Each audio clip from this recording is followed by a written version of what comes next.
ಇನ್ನು ಬೆಂಗಳೂರಿನ ಆಸ್ತಿ ತೆರಿಗೆದಾರರು ನೋಡಲೇಬೇಕಾದಂತಹ ಸುದ್ದಿ ಇದು.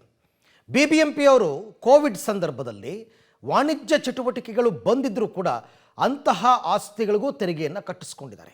ಇದರ ಬಗ್ಗೆ ಈಗಾಗಲೇ ಸಾಕಷ್ಟು ದೂರುಗಳು ಕೇಳಿ ಬರ್ತಾ ಇದೆ. ಒಂದು ವೇಳೆ ನೀವೇನಾದರೂ ಅಂಥ ಸಂದರ್ಭದಲ್ಲಿ ಕೋವಿಡ್ ಸಂದರ್ಭದಲ್ಲಿ ವಾಣಿಜ್ಯ ಚಟುವಟಿಕೆಗಳು ಬಂದಿದ್ದಾಗಲೂ ಆಸ್ತಿ ತೆರಿಗೆ ಏನಾದರೂ ಕಟ್ಟಿದ್ರೆ ಅದಕ್ಕೆ ಸೂಕ್ತ ದಾಖಲಾತಿಗಳನ್ನು ಒದಗಿಸಿದರೆ ಈಗ ನಿಮಗೆ ವಿನಾಯಿತಿ ಕೊಡುವಂತಹ ಚಿಂತನೆಯನ್ನು ಬಿಬಿಎಂಪಿ ಮಾಡ್ತಾ ಇದೆ. ಇದಕ್ಕೆ ಸಂಬಂಧಪಟ್ಟ ಒಂದು ಸ್ಟೋರಿ ಇದೆ ನೋಡಿ. ಬೆಂಗಳೂರಿನ ಆಸ್ತಿ ತೆರಿಗೆ ಪಾವತಿದಾರರೇ ಇಲ್ಲಿ ನೋಡಿ, ವಾಣಿಜ್ಯ ಚಟುವಟಿಕೆ ಬಂದಿದ್ರು ತೆರಿಗೆ ಕಟ್ಟಿದ್ರಾ? ದಾಖಲಾತಿ ನೀಡಿದರೆ ವಿನಾಯಿತಿಗೆ ಬಿಬಿಎಂಪಿ ಚಿಂತನೆ. ಆಸ್ತಿ ತೆರಿಗೆ ಪಾವತಿ ಮಾಡಿದವರಿಗೆ ಬೃಹತ್ ಬೆಂಗಳೂರು ಮಹಾನಗರ ಪಾಲಿಕೆಯಿಂದ ನೀಡಲಾಗಿರುವಂತಹ ಒನ್ ಟೈಮ್ ಸೆಟಲ್ಮೆಂಟ್ ಅಡಿ ಅವಕಾಶ ಮಾಡಿಕೊಟ್ಟಿದೆ. ಆದರೆ ಆಸ್ತಿ ಮಾಲೀಕರು ಒನ್ ಟೈಮ್ ಸೆಟಲ್ಮೆಂಟ್ ಅಡಿಯು ಆಸ್ತಿ ತೆರಿಗೆ ಪಾವತಿಗೆ ಹಿಂದೇಟು ಹಾಕಿದ್ದಾರೆ. 4 ಲಕ್ಷ ಮಂದಿಯಲ್ಲಿ ಕೇವಲ 80,000 ಅಷ್ಟೇ ಆಸ್ತಿ ತೆರಿಗೆ ಪಾವತಿ ಮಾಡಿದ್ದಾರೆ. ಆದ್ರೆ ಈಗ ಸಾರ್ವಜನಿಕರಿಂದ ಬಿಬಿಎಂಪಿ ಮೇಲೆ ದೂರಿನ ಮೇಲೆ ದೂರು ಬರ್ತಾ ಇದೆ. ಕಾರಣ, ಕೋವಿಡ್ ಕಾಲದಲ್ಲಿ ಪ್ಲೇ ಹೋಮ್ ನಂತರ ಹಲವಾರು ರೀತಿಯ ವಾಣಿಜ್ಯ ಚಟುವಟಿಕೆ ಕೇಂದ್ರಗಳನ್ನ ಬಂದ್ ಮಾಡಲಾಗಿತ್ತು. ಯಾವುದೇ ವಾಣಿಜ್ಯ ವ್ಯವಹಾರ ಆಗಿಲ್ಲ. ಆದ್ರೂ ಬಿಬಿಎಂಪಿ ಕೋವಿಡ್ ಸಮಯಕ್ಕೂ ಸೇರಿಸಿ ಆಸ್ತಿ ತೆರಿಗೆ ವಿಧಿಸಿದೆ, ವಿನಾಯಿತಿ ನೀಡಿಲ್ಲ. ಆದ್ರೆ ಬಿಬಿಎಂಪಿ ಮುಖ್ಯ ಆಯುಕ್ತರು ಇದಕ್ಕೆ ಪ್ರತಿಕ್ರಿಯೆ ಕೊಟ್ಟಿದ್ದು, ಕೋವಿಡ್ ಸಮಯದಲ್ಲಿ ತೆರಿಗೆ ವಿಧಿಸಿದ್ರೆ ವಿನಾಯಿತಿ ಬಗ್ಗೆ ಚಿಂತನೆ ನಡೆಸ್ತೀವಿ ಅಂದಿದ್ದಾರೆ. ಕೋವಿಡ್ ಸಂಬಂಧಿಸಿದಂತೆ ಸರ್ಕಾರ ಏನೇನು ವಿನಾಯಿತಿ ಕೊಟ್ಟಿದೆ ಆ ಎಲ್ಲ ವಿನಾಯಿತಿ ನಾವು ಅಳವಡಿಸಿಕೊಂಡೇ ಆ ಡಿಮಾಂಡ್ ಇಶ್ಯೂ ಮಾಡಿದ್ದೀನಿ.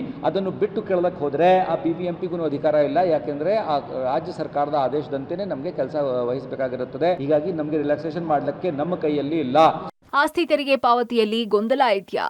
ಸಹಾಯವಾಣಿ ಬಿಡುಗಡೆ ಮಾಡಿದ ಪಾಲಿಕೆ 20 ಲಕ್ಷ ಕಟ್ಟಡಗಳು ಆಸ್ತಿ ತೆರಿಗೆ ವ್ಯಾಪ್ತಿಗೆ ಬರಲಿವೆ. 5,200 ಕೋಟಿಯಷ್ಟು ಆಸ್ತಿ ತೆರಿಗೆ ಸಂಗ್ರಹ ಆಗಬೇಕಾಗಿದ್ದು 1,300 ಕೋಟಿ ಮಾತ್ರ ಸಂಗ್ರಹ ಆಗಿದೆ. ಇನ್ನು ಜನ ಒನ್ ಟೈಮ್ ಸೆಟಲ್ಮೆಂಟ್ ಅಡಿ ಪಾವತಿಸಲು ಗೊಂದಲದಲ್ಲಿ ಇದ್ರೆ 1533ಗೆ ಕರೆ ಮಾಡಿ ಗೊಂದಲವನ್ನ ಬಗೆಹರಿಸಿಕೊಳ್ಳಬಹುದು. ಕೋವಿಡ್ ಕಾಲದ ಗೊಂದಲಗಳಿದ್ರೂ ಕೂಡ ಬಗೆಹರಿಸಿಕೊಳ್ಳಬಹುದು. ಜುಲೈ 31ರ ಒಳಗಡೆ ತೆರಿಗೆ ಪಾವತಿಸದೆ ಹೋದ್ರೆ ಸೂಕ್ತ ಕ್ರಮ ವಹಿಸಬೇಕಾಗತ್ತೆ ಅಂತ ಎಚ್ಚರಿಸುತ್ತಾರೆ. ನಮ್ಮ OTS ಸ್ಕೀಮ್ 31 ಜುಲೈಗೆ ಮುಗಿಯಲಿಕ್ಕೆ ಇದೆ. 1ನೇ ಆಗಸ್ಟ್ ಇಂದ ನಾಗರಿಕರಿಗೆ ತೊಂದರೆ ಉಂಟಾಗಬಾರ್ದು. ಹೀಗಾಗಿ ಯಾರ್ಯಾರು ಟ್ಯಾಕ್ಸ್ ಪೇಮೆಂಟ್ ಮಾಡಿಲ್ಲ ಅವ್ರು ಟ್ಯಾಕ್ಸ್ ಪೇಮೆಂಟ್ ಮಾಡಬೇಕು. ಈಗ 4 ಲಕ್ಷ ಡಿಫಾಲ್ಟರ್ಸ್ ನಲ್ಲಿ 80,000 ಡಿಫಾಲ್ಟರ್ಸ್ ಇದುವರೆಗೂ ನಮಗೆ ಪೇಮೆಂಟ್ ಮಾಡಿದ್ದಾರೆ. ರಿಮೈನಿಂಗ್ 3,20,000ಕ್ಕೆ 31 ಜುಲೈ ಮಾತ್ರ ಉಳ್ಕೊಂಡಿರುವುದರಿಂದ ಆ ಕಡೆಗೆ ಬೇಕಾದ್ರೆ ನಮ್ಮ ಕಡೆಗೆ 1533 ಅಲ್ಲಿ ಒಂದು ಹೆಲ್ಪ್ ಲೈನ್ ಎಸ್ಟಾಬ್ಲಿಷ್ ಮಾಡಿದ್ದೀನಿ.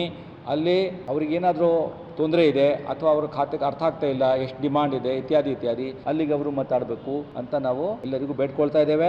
ಒಟ್ಟಾರೆ ಕೋವಿಡ್ ಟೈಮ್ನಲ್ಲಿ ನಿಲ್ಲಿಸಿರುವಂತಹ ಟ್ಯಾಕ್ಸ್ ಗೊಂದಲ ಬಗೆಹರಿಸ್ತೀವಿ ಅಂತದೆ ಬಿಬಿಎಂಪಿ. ಈ ನಿರ್ಧಾರ ಎಷ್ಟು ಮಟ್ಟಿಗೆ ವರ್ಕೌಟ್ ಆಗುತ್ತೆ ಅಂತ ಕಾದು ನೋಡಬೇಕಾಗಿದೆ. Lokesh Kodagala, public TV, Bengaluru.